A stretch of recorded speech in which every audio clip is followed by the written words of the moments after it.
Today, we're going to be going over with an overview of Week 2. 2 weeks into football, NFL guys. And changing up our predictions on who we think is going to the playoffs and some teams we should be concerned about. And I'll let you go first. And if you notice, we're matching in the same shirts. He's trying to match me. He's trying to be mini-me. Anyway, so we are not actual sports commentators or broadcasters or anything. We are doing this based off of our own opinion. So if you hate it, comment below. If you like it and you think it's funny, comment below. I'm going to go ahead and start off with everything on who I am concerned about here the most. And I was concerned about them last year and how they made it even to the Super Bowl with the amount of sacks that Burrow had against them. So yes, that's right, the Bengals and Joe Burrow. He's already been sacked through Week 2 13 times. That doesn't include the interceptions that this guy's thrown. 13 times in 2 games. Where's that offensive line at, guys? Come on, I thought we were going to fix the offensive line. Okay? The fact that they've only lost both games by 3 points is beyond me. Okay, that first game, I watched it and I laughed because it was missing by kicks and everything. Here I thought the Bengals were going to win it right there at the end of regulation. And here it goes to overtime, missed kicks and everything. So McPherson tried to bail him out and unfortunately he couldn't do it.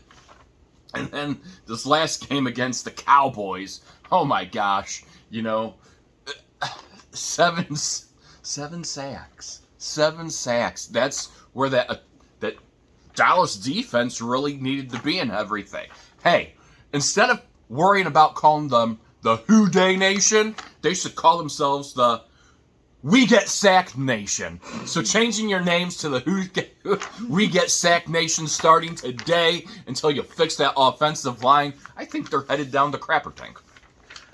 I also have the Bengals at number 1 on the team that I should be concerned the most. Again, it's that O-line. 13 sacks. Come on. You fixed your O-line, but it hasn't even improved. Yeah. What the heck? You have a great, and don't get me wrong, they have Mixon, Chase, T. Higgins. You have great players, but you can't utilize it when you don't fix your O-line and everything. So obviously, listen, if you want to fix that, you're going to have to, you're going to wind up having Burrow injured before you fix it probably and everything. So that's the most likely outcome. Right. So go ahead with your second pick and then I'll go with mine. All right. Second pick, I have the Raiders with Derek Carr being overpaid to lose games. He blew his lead in Week 2 versus Kyler Murray. 2 overpaid contracts in my opinion, guys. So that's my outtake of the Raiders. Go ahead. Well, I have to go, I was so excited to see the Vikings beat Green Bay in Week 1. I was like, oh gosh, Kirk Cousins, Captain Kirk. I call him Captain Kirk, guys. Is he ready to show the leadership of this team and get that vote of confidence out of me and say, okay, this is why you're paid as much as what you are. And then came in the Philadelphia Eagles. Last night, the Philadelphia Eagles laid the smackdown on them. Jalen Hurts, who played impressive, very, very well. I really liked the way the Eagles played there in that game. So, that being said, as far as off of things, then that reminded me of why I'm so biased against Kirk Cousins and why he's making he'll make $40 million this season and $30 million guaranteed next season as well to be a turd. Okay, sorry that I used that word turd, but he's a flusher. Okay, this guy is not the QB he's meant to be. He is not proven worthy of himself, and going from there. Alright, number 3. It's obvious, the Falcons. Okay, not really obvious, but they blow leads. They blew their lead in Week 1. They almost pulled a 28-3 comeback, but they fell short versus Kroenke and the Rams. Sorry if I keep using Kroenke, but that's what it is. Your third pick? My third one. This is a team to watch out for, guys, and I like how positive they were in this game. And you know what? They looked like they were having fun, actually, for once. Fun, the offensive line, the defensive line, and everything. Watch out for the Cowboys, guys. I'm going to say if Cooper Rush continues to play like he did this past week, you use him as your starting QB, you end the Dak Prescott era. Sorry, Dak never looks comfortable out there. He looks... And it's nothing against the guy. He just looks clueless out there. He looks dumbfounded on some of his stuff. He just doesn't look like he's communicating well. And it's nothing against him and everything. But Cooper Rush really came out and showed a good example of his composure, what he was able to do out there, and they just looked like they were having fun. On the sidelines, McCarthy, and that's what you want to see out of this team. You don't want to see the negative energy. You want to see that positive energy. So I'm saying if Cooper Rush can continue to show his movement like what he did this past week, you continue with him. Kudos to the Cowboys for showing that right there, because that was awesome. That was a game, I would have expected them to lose to the Bengals. I really did. And, I picked them to win. And, the Cowboys to win that game. And they did. They came out and made some impressive plays right there. Yeah, it looked scary towards the end of the game, but solid overall. Kudos to the Cowboys. Yeah, I would agree with you, Rush being the starter instead of Prescott. Like, I'd be saying this right now, like, Cooper Rush should be the starter and Prescott should be the backup. I'm sorry to you, Dak Prescott. But moving on with number 4, I got the Titans. They got, versus Bills. But the real reason why they lost to the Bills was because the Bills, they have a power defense. They have a power defense. They have like a number 1 defense. They do. They scare me. And on the Titans' first drive or second drive, I didn't, watch the beginning, like the very beginning of the game, the kickoff of the game. But they only scored 1 touchdown, and that was it. And they got picked off a couple times in that game. All right, a team that I'm concerned about, Frank Reich and his Indianapolis Colts. Look, week 1, it was down to field goals, and unfortunately they're field goals. Now, however, let's go to week 2. Remind me who they played. Jacksonville, a team. They got I called it a grandstanding smackdown from Jacksonville, handed down by Jacksonville. Matty ice cold, whatever, cold as ice. He looks like he's ready to retire, guys. I'm not sure if he's the guy for... And again, I'm not sure, again, they just looked uncomfortable out there. I call Trev Lore. Kudos to Trev Lore and Trevor Lawrence for, putting the smackdown on the Indianapolis Colts. Anytime you can win 24-0 against the Colts, that's big. There's a lot of issues, communication issues right there that need to be fixed. So let's keep on going. And also a win on the second week for the Jaguars. That's actually impressive. They're making some progress. Doug Peterson might be the guy for the job after all, guys. Yeah, I can agree with that. Number 5, this is probably something I could switch on with something else. Panthers, Baker Mayfield. We thought he was going to improve the Panthers, but they haven't been doing that good. Yeah, I know. Lately. I'm kind of upset about that. I'm trying to figure out what's going on with that, too. And every day that makes me remind why maybe the Browns got rid of them. I don't know. Or maybe the Panthers just don't have a team. I really don't. Here is my pick. And, okay, look. Preseason, the Raiders were flawless. What was the record in preseason? Probably undefeated. Who knows? Undefeated. Josh McDaniels is out there. Yeah, undefeated. Yeah, we're the champs of undefeation. Preseason. Here comes the regular season. We're 0-2, guys. We're 0-2. Remind me why Derek Carr, a quarterback that has never won a playoff game, is getting a 3-year, $121.5 million contract. He gets at least $19.87 million base salary for this season. Plus, they upgraded him with getting Green Bay and Aaron Rodgers, Devontae Adams. He took that. So Devontae went from the cheese land to the mudslide land and everything as far as off of things. Hold on, Las Vegas, my fault. Not California, guys, sorry. I got that one. To Las Vegas to where he can go play at the casinos 24/7. That being said, maybe Derek Carr needs to go to the casino with all that money he's doing and give it back. Because the guy's sus. Suspicious. See, they added that word to the dictionary, and I am utilizing it to every sentence that I can be. Between that and yeeted, they added that word to the dictionary too. So I yeeted my remote across the room because Derek Carr is sus. There you go, guys. That's a new one for you. No, seriously, Derek Carr is really an unproven quarterback. I just don't foresee what they see in him. He's not a leader. I mean, kudos Josh McDaniels' composure and everything as far as off of it. Can preseason games be meaningless? They can be. But, when you showed that level there, So, let's go ahead and go on. Alright, for my last one. I think I heard my dad wrote 7, but, okay, for the last one, I have the Colts, and it's obvious, Jaguar nightmares. The first week, it came down to a tie versus the Texans, but they got shut out by Jacksonville in week 2, 24-0. Nuh-uh. That's not the way to go. Yeah, that's not the way to go. That's right. All right.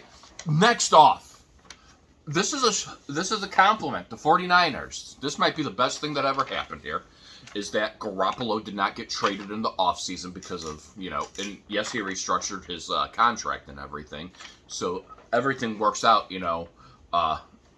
Lance is their starting QB. He is unfortunately out for the rest of the year, but you have a seasoned QB like Jimmy Garoppolo or Jimmy G on your team. So could this be him being the starter of this team, and this is the reason why, you're not able to get him off and trade him or any of that thing and everything? Look, if Jimmy G can come out and, show why he's there, be a leader again, I think you stick with the hot hand, and kind of go from there. Is he the guy that's going to get him back to the Super Bowl? Possibly. Possibly, as far as off of it, guys. That's really, really a big one there. So, what's your thoughts on that, D? I don't know, honestly. They could get better this season. Yeah, they could. And then, this is mine that I had on here. The Tennessee Titans. They look horrible. Guys, especially after the Bills smackdown. The Bills are that great of a team. I have nightmares about the Bills winning it. I really do. The Bills look like the number one real deal on the offensive side and on the defensive side. They look really, really, really, really, really, really, really, really, really good, guys. And, Ryan Tannehill, a lot of barriers right there. Mike Vrabel, their head coach. This might be a challenging year for them, guys. So I am very interested in that. I do have to give some kudos out, though, to the Jaguars. They won their first game. Mm-hmm. The Jets, they won their first game, which is awesome for them. And the Lions. Could this be finally, seeing those teams play a little better and get more wins than what they did last year? Not that we're saying that they're probably going to be playoff teams, but who knows? Maybe one of them could be a playoff team. Who knows? Football's unpredicted. But you know what? Let's go over our playoff teams. We're going to start off with the AFC. I'm going to start off with the number 1, the Bills. Obviously, defense, number 1 defense. And the offense, too. Because Stephon Diggs, 4 receiving TDs already. 4 receiving TDs already. And we're only going on week 3. That's impressive. It is. And, I've kind of, my playoff bracket, I really haven't changed much of it. The Bills are still sitting there number 1 on my top seed, guys. I think they are the team to beat. I think, a team's going to have to figure out and slow down Josh Allen, take Stephon Diggs, be able to cover him. 3 TDs in that game against the Titans last night, so that was huge. You know, they're going to really have to do that, and somebody's going to have to be able to stop that Von Miller pumped-up defense. Yeah, because if they can't stop them, you kind of already have your Super Bowl winner right there. You do. Number 2, I have the Chiefs. He's literally doing it without Tyreek Hill. Yeah. 7 passing TDs. Now, there are a couple players that also have 7 passing TDs, but he's doing it without Tyreek Hill. And, you know, they're having fun out there. They look great out there. The Kansas City Chiefs, I moved them up to my number 2 slot to be that contender for the Super Bowl. Simply because Mahomes' offense, the Mahomes magic, and their defense has played pretty solid this past, you know, in these first 2 games, Spagnuolo has his defense playing, and that's kind of a defense that we want to be able to see, you know, going out there. You know, that was one of their things last year.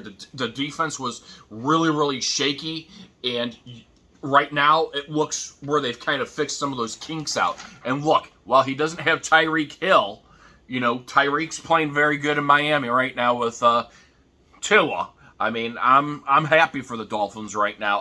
I'm waiting to keep till week 4 until I say something about the Dolphins. I want to see what more goes on there. But pretty much as far as off of, they're having fun. I mean, he's utilizing Juju Smith-Schuster, Kelsey, the whole 9 yards of it, every receiver that they have available, and, you know, going from there. Defense is looking really good there too, guys. All right, my number 3 seed. Sometimes you got to predict the unpredictable. I got the Steelers. Really? They also have a defense. If you noticed in week 1, they also have a defense. Wow, you picked the Steelers. Huh. And keep in mind, the first 4 seeds are supposed to be division winners. So you think Mitchell Trubisky's going to get the winner? Sometimes you have to predict the unpredictable. Unpredictable, all right. Yeah, that could be true. You know, I'd like to see him shine. I'm not sure. Now, my moving up to my 3rd seed, and this is, okay, I could have a conspiracy theory. Something makes me say Tom Brady might be back there, guys, on the NFC side of things. So they're my 3rd. And that prediction, you know, I've learned these last 2 weeks about Tom Brady's marriage on national television. I've learned about this, that, and they really have. So is this the year? Again, they're talking retirement again. They're talking, oh, is he ready to retire? He's ready to go out. Oh, his wife said, oh, he needs to be out on the field. Come on, people. I mean, yeah, it's Tom Brady. I don't want to know about his personal life. I don't want to know when he washes his car, when he walks his dogs, or if he has any cats or anything. The guy's playing. He looks like he has fun out there. Yeah, he looks upset. He does have pretty much kind of a new line out there. He doesn't have Rob Gronkowski. That will be interesting to see if Gronkowski comes back, if they're a playoff contender, guys. But I really do think that the Bucs, they're gonna come out and shine. I think, you know, Tom Brady, that's where he makes football come real at. He's a leader. He's a leader on the field. He's a leader off the field. He's a great person. As much as, you know, he's won those Super Bowls, he's deserved those rings and everything. And that's why I've moved him up to the number 3 slot. All right. You know what? I also have to predict a team in the NFC as well. I'm going to go with the Eagles as your number 1 seed. Wow. Because they have A.J. Brown and Jalen Hurts. He's also like a Josh Allen that can run the football towards the end zone. But he had more rushing TDs in 2021 than what Josh Allen did.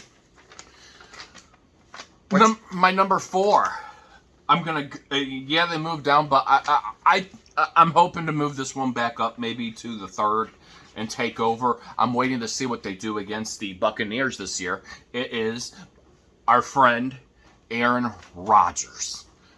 He's not really my friend, guys. I've never talked to him. I've never talked to him on the phone. I've never seen him in person. I don't know who he is. I've never even gotten his autograph. But if I could get an autograph from Aaron Rodgers, that'd be great. That being said, as far as off of that, look, was week 1 one of those things? Look what they did last year in week 1. They totally looked clueless, you know, and everything. However, week 2, Chicago Bears, you know, here I was. I'm like, Chicago might win, you know. But, you know, Rodgers made everything look easy out there. He looked like this is why, 1 week. And do you have to lose games in the regular season? Absolutely. I don't think you can go undefeated and win and go to the Super Bowl and win it all. I think you have to lose a couple games there just so you can fix out those kinks of what those other teams are able to do against you. That being said, as far as off of it, Aaron Rodgers relieved that stress of everything. Their offense, their defense, they were having fun. Yeah, they were in Green Bay, so it was a whole different atmosphere. But that is exactly why I have them picked to possibly make that Super Bowl run. All right. Another NFC I'm going to pick is the Rams. I think they'll be... I wrote them down as the number 3, but I think they could be my number 2. Cooper Kupp. But we'll just see how that goes. Yeah, that would be really, really, really interesting as far as off of things. That would be really, really... I mean, I'm back and forth on that with the repeat Matthew Stafford and everything. Time will tell. They lost Von Miller, which was it is crucial, but we'll find out. We'll see.